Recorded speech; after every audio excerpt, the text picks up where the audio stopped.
Sección 9. Productos de medidas. En esta sección, X y Y serán dos conjuntos arbitrarios y F y G dos sigma álgebras del conjunto respectivamente, de cada uno de estos conjuntos. X y F entonces son espacios medibles. El problema que vamos a atacar en esta sección es el siguiente. Nosotros sabemos que con dos conjuntos cualesquiera podemos construir el producto cartesiano entre ellos. X cruz Y, las parejas ordenadas, donde el primer elemento pertenece a X y el segundo elemento pertenece a Y. En este nuevo conjunto, ¿qué sigma álgebra utilizar de forma que haya cierta compatibilidad, entre comillas, con las sigma álgebras previas? Y el segundo problema, un poco más adelante que veremos, es, bueno, ¿qué medida podríamos utilizar en este espacio producto? Ya una vez que tengamos alguna sigma álgebra. Claro, podríamos como sigma álgebra K siempre utilizar la sigma álgebra total o alguna sigma álgebra extraña o arbitraria, pero esta no tendría por qué tener que ver con las sigma álgebras que originalmente teníamos en nuestros espacios X y Y, es decir, con F y G. Por eso es de utilidad y es de interés responder a esta pregunta.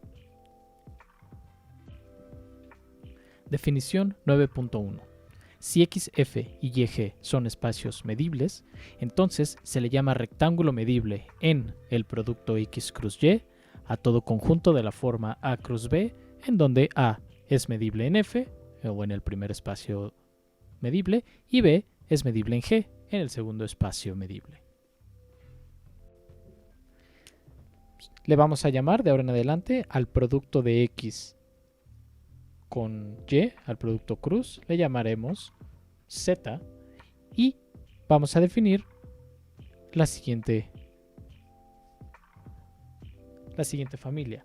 Z0, escrito de esta forma, será el conjunto de todas las uniones finitas, es la colección de todas las uniones finitas de rectángulos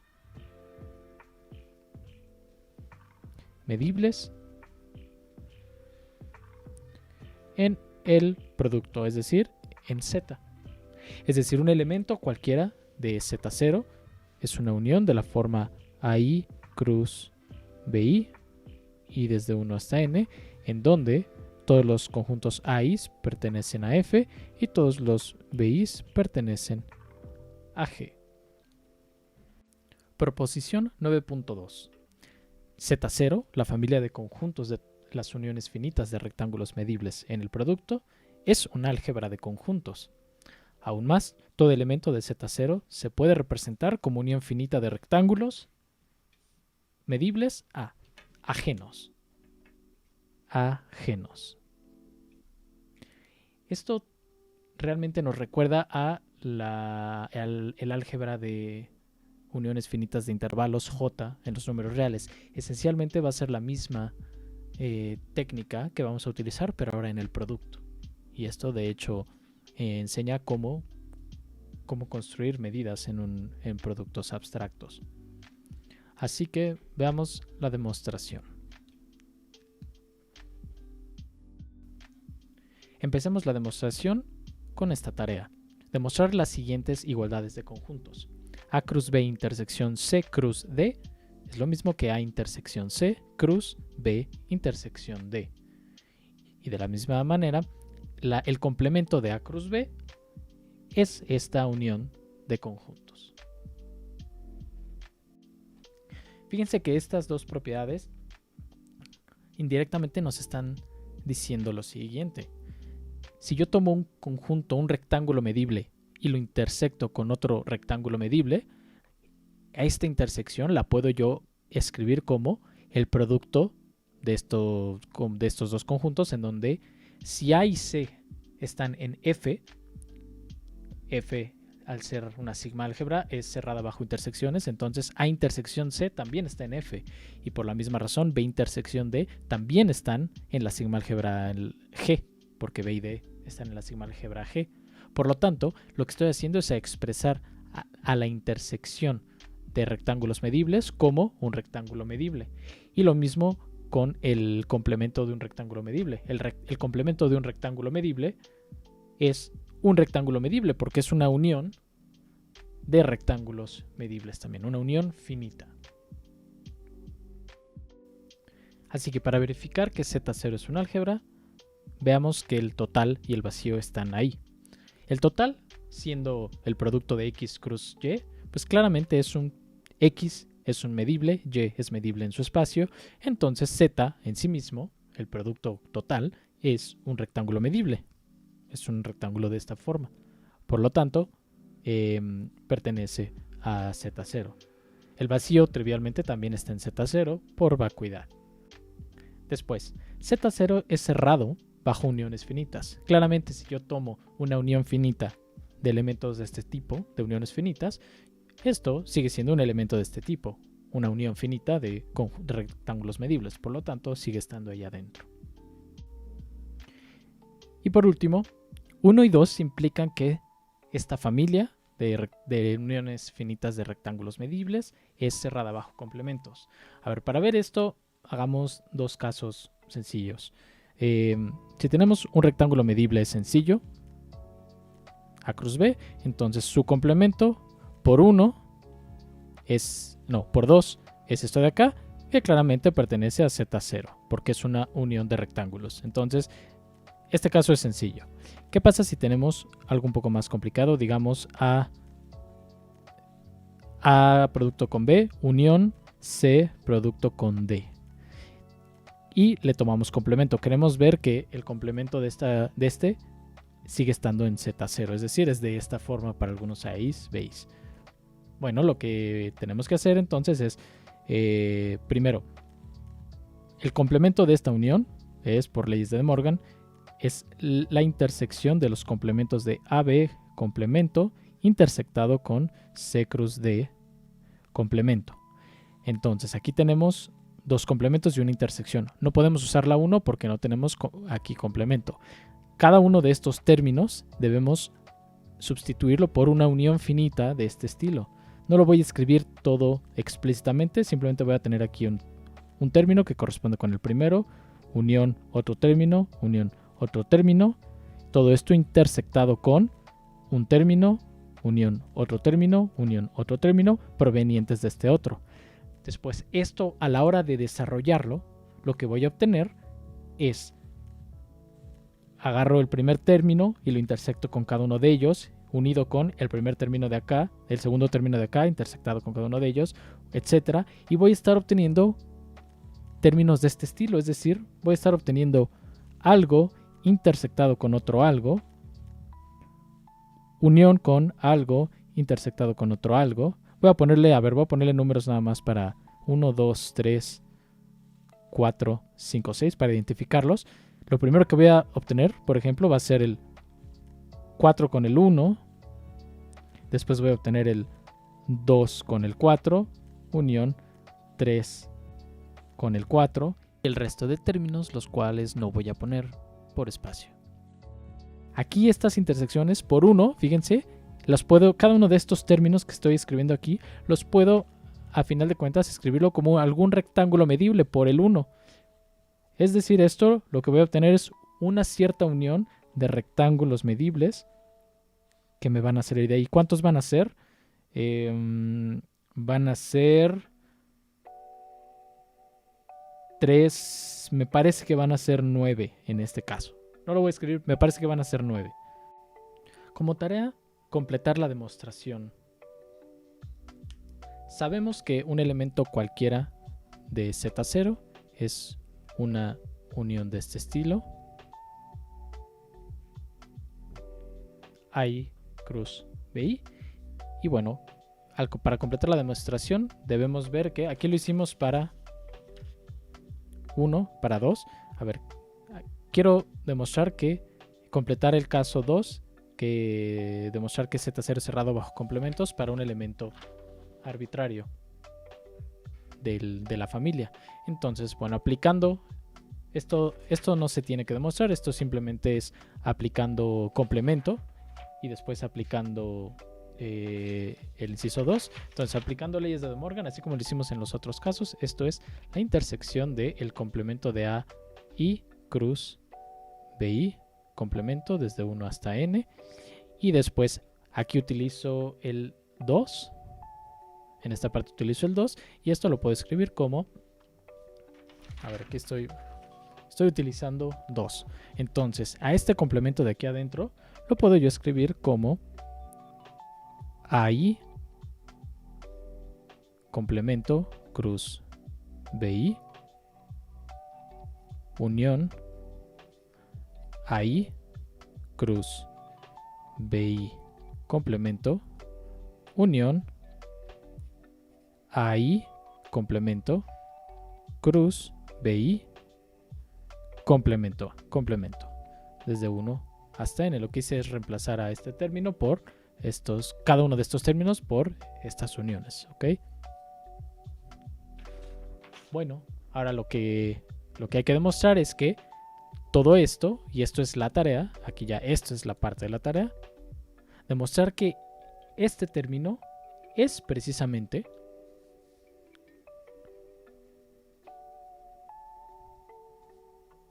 demostrar que este término es una unión finita de rectángulos medibles. ¿Cómo se va a demostrar esto? Por inducción matemática. Por inducción. Entonces, de hecho ya tenemos los primeros casos. Fíjense, para el 1 y para el 2 ya está demostrado aquí. Esta es la idea.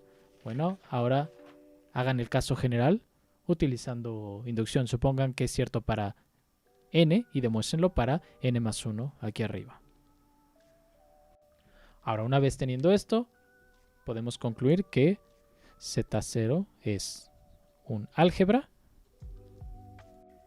Por último, para ver que toda unión puede representarse como unión disjunta de elementos, hay que ver lo siguiente.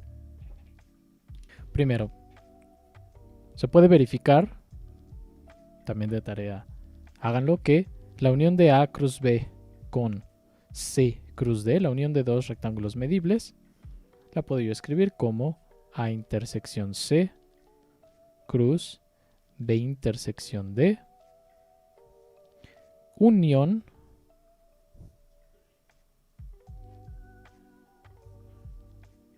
A menos C cruz B unión C menos A cruz D.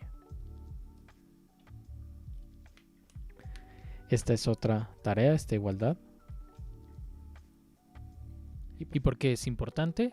Porque fíjense, en el caso de dos rectángulos medibles, esta unión de dos rectángulos medibles lo puedo expresar como esta unión, en donde aquí noten que estos conjuntos, este conjunto es disjunto a este y disjunto a este, porque aquí están los elementos, aquí están las parejas ordenadas, voy a llamarles X, Y, en donde el X pertenece a A intersección C. Mientras que en este lado están las parejas ordenadas, en donde el X está en A intersección C complemento. Entonces, si X está en A intersección C complemento, no puede estar acá y no puede estar acá. Entonces, estas dos como conjuntos del producto son ajenos entre sí. Por otro lado, aquí están los elementos en donde el X está en C intersección A complemento. Entonces, un X que está en C intersección A complemento no puede estar acá ni puede estar acá tampoco. Por lo tanto, estos tres conjuntos son disjuntos entre sí. Este argumento, nuevamente por inducción, se puede extender a un elemento cualquiera. Y esto muestra que siempre hay una representación de un conjunto de una unión finita de rectángulos medibles como unión finita de rectángulos medibles pero ajenos. Aquí es necesario también decir, cada uno de los conjuntos que finalmente aparecen aquí pertenecen a la sigma álgebra en cuestión, es decir, si A y C están en F, su intersección está en F, si B y D están en G, su unión están en G, y así con todos estos otros productos. Entonces siempre obtengo rectángulos medibles. Definición 9.4. Le llamé a esta tarea, a este conjunto de tareas y a la anterior, tarea 9.3, por lo tanto sigue la definición 9.4. Vamos a definir entonces como Z a la sigma álgebra generada por el álgebra Z0. Esta sigma álgebra Z se le llama la sigma álgebra producto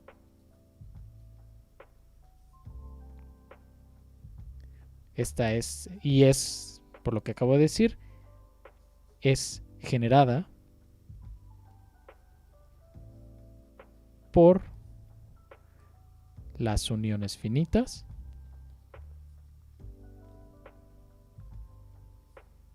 de rectángulos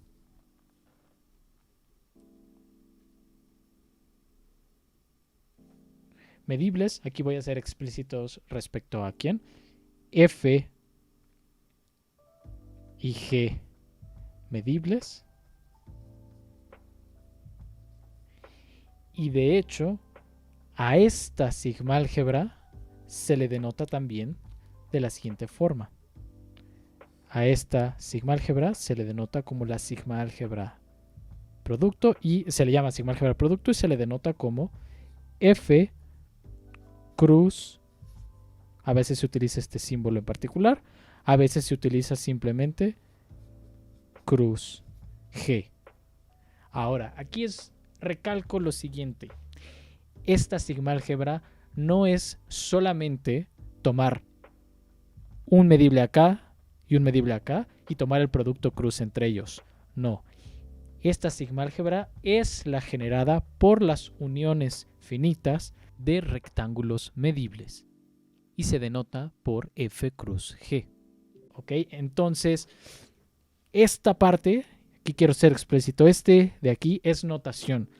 A la sigma álgebra producto, que es la generada por los rectángulos medibles, se le denota simbólicamente así para saber quiénes son las sigma álgebras simples, digamos, de cada uno de los espacios que involucran. ¿Ok? Entonces, y esta sigma álgebra Z es una sigma álgebra de el espacio Z igual a X cruz Y, del producto cartesiano usual. Pero esto es notación. Esta parte es notación. Bueno, ahora sí podemos regresar a la pregunta acerca de qué medida utilizar en el producto. Cuando tenemos entonces dos espacios de medida XF mu y Y, ahora Y, G, y voy a llamarle la medida en este otro espacio nu. Si estos dos son espacios de medida, ok, yo tengo el producto cartesiano de estos conjuntos. Tengo yo incluso una sigma álgebra, sin el cero aquí, que es la sigma álgebra producto entre F y G. Y entonces el punto es, ¿qué medida utilizar? Bueno, lo natural, a mí me gustaría tener una medida en este nuevo espacio que de algún modo tuviera que ver con las medidas de los otros.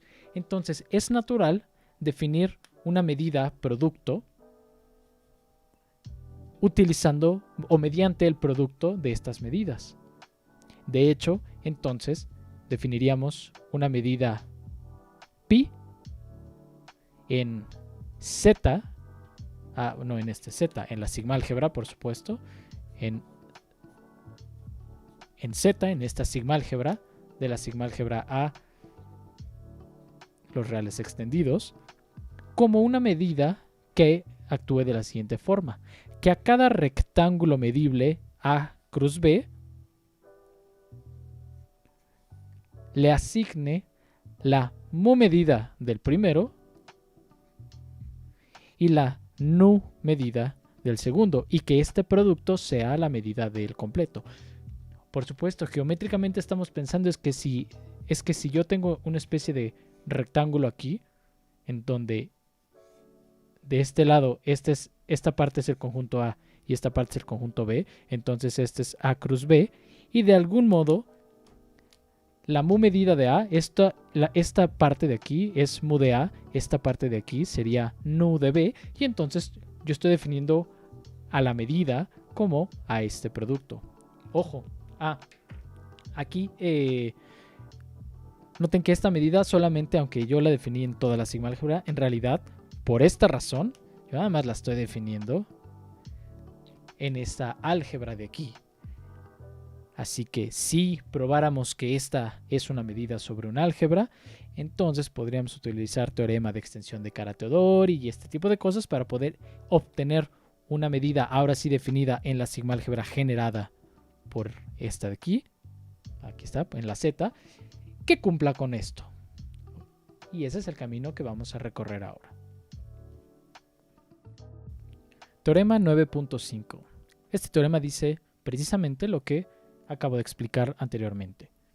Teorema del producto de medidas. Si X, F mu, Y, G, nu son dos espacios de medida, entonces existe una medida definida en la sigma álgebra producto, la sigma álgebra generada por las uniones finitas de rectángulos medibles, tal que a cada rectángulo medible le asigna el producto de sus medidas correspondientes, esto para cualquier rectángulo medible de este estilo, y además, si las medidas mu y nu son sigma finitas, entonces la medida pi es única, es decir, esta medida, solamente hay una medida que satisface esto de acá. Veamos la demostración. Para empezar, notemos lo siguiente. Si tenemos un rectángulo medible, el cual lo podemos escribir como una unión no necesariamente finita, numerable, de conjuntos rectángulos medibles ajenos, entonces su intersección es vacía si los índices son distintos, entonces la función característica de este rectángulo medible, que es una función característica por supuesto que depende de dos variables x y y, se puede ver precisamente como, bueno, sabemos que esto es el producto de estas funciones características, y si no, a ver, pueden probarlo, pueden demostrarlo. Esta depende de x, esta depende de y, y esto no es más que la suma de las funciones características, el producto de funciones características de cada una de estos conjuntos. Verifiquen pues que estas igualdades son correctas, es decir, vean que siempre que si x y y, todos los posibles casos, que x esté en A pero que y no esté en B, o que x esté en A pero que y sí esté en B y viceversa, que los valores que obtienen del lado izquierdo son precisamente los mismos valores que obtienen tanto aquí en medio como en el lado derecho, siempre que A y B y la unión de todos ellos satisfagan esta igualdad.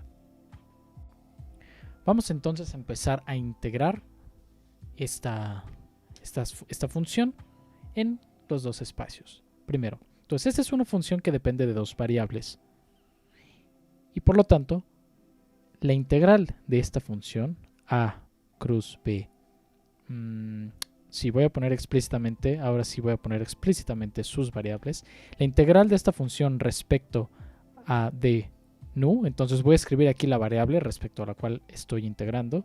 Aquí por supuesto entonces estoy integrando en y.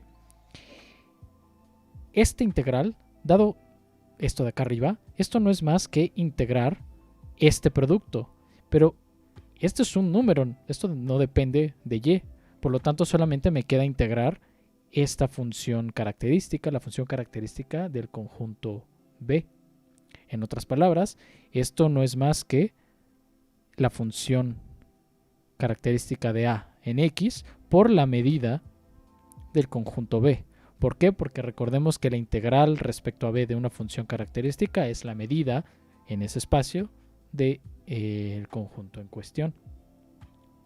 Ahora, Pero esto también es equivalente a integrar respecto de y esta función, toda esta suma, la suma desde i1 a infinito de AI de x bi de y respecto a nu de y. Y yo digo, y esto lo voy a justificar a continuación, pero yo digo, esta parte me falta justificarla, esto es igual a, yo puedo sacar esta integral de este integrando. Ahorita vamos a justificar esta parte, esto es la integral de la parte de aquí adentro, pero la integral de la parte de aquí adentro no es más que la nu medida de cada uno de los bi's. Porque pasa algo similar acá, pero con estos términos. Entonces, a ver, vamos a justificar esta igualdad. Para justificar esa igualdad hay que utilizar teorema de convergencia monótona de la siguiente forma. Lo que queremos hacer esencialmente es intercambiar esta suma con esta integral, pero esta suma es el límite cuando n tiende a infinito de las sumas parciales. Entonces aquí identificamos quiénes son nuestros integrandos. Vamos a definir de forma auxiliar la función fn de y. Aquí el x va a ser fijo, entonces, pero para cada x podríamos hacerlo. Definimos a fn de y como la suma parcial desde 1 hasta n de estas funciones características bi de y. Insisto, el x aquí es fijo. Esto lo podemos hacer para todo x fijo, entonces no importa quién sea, pero es fijo. Pero esta función depende de y, es la suma parcial desde 1 hasta n. Bueno, esta función es medible y de hecho es no negativa. Además, es monótona creciente. ¿Por qué? Porque fn respecto a fn más 1 es agregarle un término no negativo extra. Y por último, 3 tiene límite puntual. ¿Quién es su límite puntual? Bueno, el límite cuando n tiende a infinito de fn de y es claro que es la suma completa, toda esta serie, AI en x, bi en el y, pero esta suma, que es esta de acá, es esta función. Es decir, está bien definida. Entonces tiene como límite puntual esta función. Es puntualmente convergente. Por lo tanto, por teorema de convergencia monótona, yo puedo intercambiar el límite de fn con esta otra de acá, y de ahí justifico esta última igualdad. Nuevamente usando el teorema de convergencia monótona, pero ahora a ver, como tarea se queda con qué sucesión, yo puedo concluir lo siguiente. De este término, yo puedo, esencialmente voy a integrar ahora respecto de x con la medida mu, y lo que yo voy a obtener es que la medida de a por la mu medida de a por la nu medida de b es precisamente la suma desde i hasta infinito de mu de aj nu de b a i. I es mi subíndice i. Eso es lo que estoy obteniendo utilizando nuevamente el teorema de convergencia monótona de tarea. Justifiquen, así como aquí justificamos esta igualdad con el teorema de convergencia monótona de forma análoga, justifiquen otra vez con teorema de convergencia monótona a otra sucesión a partir de este punto esta igualdad. Noten que la idea es deshacerse de esta función de x y ahora hacerlo, ahora que aquí aparezca la mu medida de a. Bueno, entonces, pero esto es un comentario un poco al margen. Esto es lo que vamos a llamar pi después, pero nada más quedémonos con esta igualdad. Ya después veremos si es pi y cuál pi, de dónde sale la pi. Entonces, tomemos un elemento cualquiera E del álgebra Z0. Es decir, este E es una unión finita de conjuntos medibles, de rectángulos medibles, y además podemos suponer que esta unión es disjunta. Disjuntos. Vamos a definir entonces la siguiente función. Pi0, una función definida en el Z0 a los reales extendidos, la cual vamos a ver que es un álgebra, como pi0 de E va a ser precisamente, es decir, de un conjunto de este estilo con esta representación disjunta, que ya vimos que siempre se puede, como la suma de las medidas de cada uno de ellos. ¿Pero qué medidas? Pues las medidas rectangulares, es decir, el producto de mu a j, ya le cambié el índice, por nu bj. Eso es lo que vamos a entender por pi0 de un conjunto en Z0. Debemos mostrar que esta pi0 es una medida sobre Z0. Así que esto es lo que afirmo. Pi0 es una medida o premedida sobre el álgebra Z0. Bueno, las propiedades estas son muy sencillas. Si este es el vacío, claramente por vacuidad, esto es 0. No hay nada que probar. Por construcción, además, esta función es no negativa. Y, por último, esta función es sigma aditiva. ¿Por qué? Probemos la sigma aditividad. Sean E y conjuntos disjuntos en Z0, cuya unión está en Z0. Le vamos a llamar a la unión E. Ahora, hay dos cosas. Primero, podemos representar a E como una unión de rectángulos medibles disjuntos. Esto es porque cada EI, al ser un elemento de Z0, entonces cada EI es una unión finita de conjuntos de este estilo, disjuntos entre sí, y entonces la unión numerable de uniones finitas es simplemente unión numerable. Aquí simplemente lo estamos escribiendo explícitamente. Eso por un lado. Pero por otro lado tenemos otra representación de E también. E, al ser un elemento de Z0, entonces es una unión finita de conjuntos, ¿cómo les llamo? C, I, cruz, de I, pero una unión finita de rectángulos medibles también, porque está en Z0. Entonces, fíjense, tenemos la igualdad entre esta unión finita de rectángulos medibles y esta unión numerable de rectángulos medibles también. ¿Eso qué significa? Significa que, primero, este E es esta unión finita, que además los podemos tomar disjuntos, por supuesto, disjuntos, y a ver, por definición, pi0 de E, que es la unión de todos estos, entonces déjenme escribir así. Pi0 de la unión de todos estos, que es pi0 de E, pero que es pi0 de la unión finita de estos 6 is de is. Por definición, esto es la suma de, esto es mu ci nu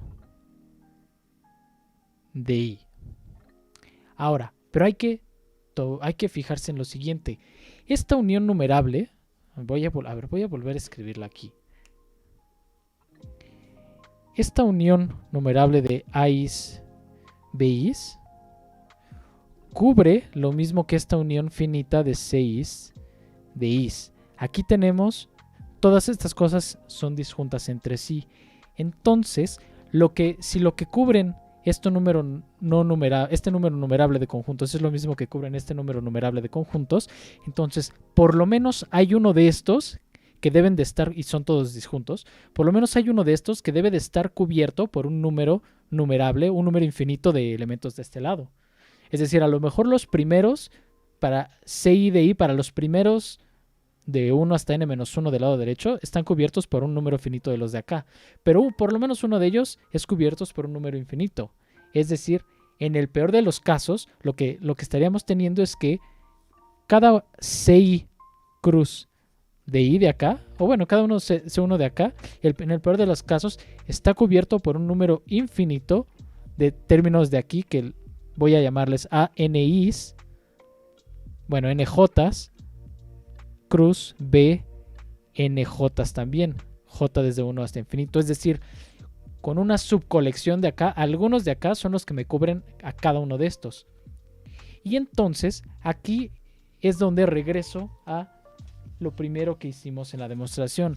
Recordemos que en la primera parte de la demostración vimos que si tenemos una unión numerable de conjuntos, disjuntos, medibles, etc., cuya aquí recordemos es numerable. Si tenemos que esto es igual a un conjunto rectangular de este tipo, entonces utilizando teorema de convergencia monótona 2 veces, demostramos esta igualdad. Luego entonces, esa igualdad se ve de la siguiente forma. Lo que estoy utilizando eso de acá, cada uno de estos términos que representa este lado izquierdo, lo voy a escribir así. Cada uno de estos términos que estoy sumando representa precisamente cada uno de estos términos de acá. Esto, aquí, a ver, aquí voy a continuar acá. Esto es precisamente la suma desde 1 hasta n de la medida de CI, mu CI, nu de I. Pero esta medida es igual a la suma, cada uno de estos términos, de estos elementos, donde qué elementos estoy aquí sumando, qué medidas, los elementos que me reconstruyen a ese recuadro en cuestión, a este rectángulo en cuestión. En este caso, son estos de acá. Entonces aquí yo tendría que sumar la mu medida del ANJ cruz nu medida, producto con la nu medida del BNJ, J desde 1 hasta infinito. Y aquí simplemente estoy sumando todos ellos, entonces es claro que esto simplemente es una reordenación o segmentación dependiendo de cuáles ANJs, BNJs me contribuían para cubrirme al CI de I, porque como tenemos que todos son disjuntos aquí, no hay redundancias. En otras palabras, esto no es más que la suma de I desde 1 hasta infinito, voy a aquí renombrar los índices, del AI producto con nu BI. Y de la misma forma, de hecho, yo puedo de aquí seleccionar los AIs y BIs que me conforman a cada uno de los EIs originales. Y esto de hecho lo puedo ver como la suma de el pi 0 del EI en cuestión. Es decir, cada EI, recordemos, cada uno de estos EIs va a estar cubierto por algunos de estos AIs, BIs. Esos los selecciono. Eso por definición, eso que son números finitos, por definición, son pi 0 de EIs. Recordemos la definición del pi 0. Pi 0 de un conjunto es la suma de los elementos que lo conforman. Aquí está. Si E es esta suma finita de AI cruz BI, entonces pi 0 de E es la suma de ellos. Entonces, de toda esta suma aquí yo estoy sumando todos, simplemente voy a ir seleccionando aquellos que me conforman cada uno de estos EIs para poder escribirlos de esta forma. Y estoy mostrando precisamente la sigma aditividad de esta premedida. Por lo tanto, esta es una premedida. Bueno, con esto tenemos todo lo que necesitamos. ¿Por qué? Por el teorema de extensión de Kara-Teodori. Entonces, esta premedida pi 0 se extiende a una medida pi definida ¿en quién? En una sigma álgebra que vamos a llamar Z estrella. De hecho, Z0 estrella, la sigma álgebra de los conjuntos pi estrella medibles de forma única. Además, sabemos que se extiende de forma que a estos rectangulares se siga satisfaciendo que esto es la medida de A por la nu medida de B. Esto para todo conjunto medible rectangular. Y por otro lado, sabemos que la sigma álgebra generada por el Z0 está contenida, que es la sigma álgebra producto que hemos definido anteriormente, está contenida en esta sigma álgebra de estrella medibles. Entonces, este es el dominio de los conjuntos de estrella medibles cuando esto es el mismo argumento que con la medida de Lebesgue, solamente que ahora estamos pidiendo esta condición, pero es lo mismo. La medida entonces que estamos buscando no es esta pi, porque esta está definida en una sigma álgebra muy grande. Nosotros queremos solamente una medida definida aquí. Nos basta con eso, así como lo hicimos con la medida de Lebesgue y con la sigma álgebra de Borel. A nosotros nos interesa restringir la pi a esta sigma álgebra. Entonces, a la sigma álgebra pequeña. Ahora, ¿por qué no lo hicimos desde un principio? Bueno, porque no sabíamos que existía. Aquí el punto es que el teorema de extensión de Caratteudori nos garantiza la existencia, que existe esta medida definida en este conjunto grande, del cual nosotros la restringimos al conjunto pequeño. Ya sabemos que esta restricción sigue siendo medida, es lo mismo que hicimos con la sigma álgebra, con la medida de Lebesgue, o en su momento con este teorema. Y por último, la unicidad de esta medida pi se sigue del teorema de Hahn. Y con eso concluimos el teorema. A ver, déjenme escribirlo aquí abajo. La unicidad de pi se sigue del teorema de extensión de Hahn.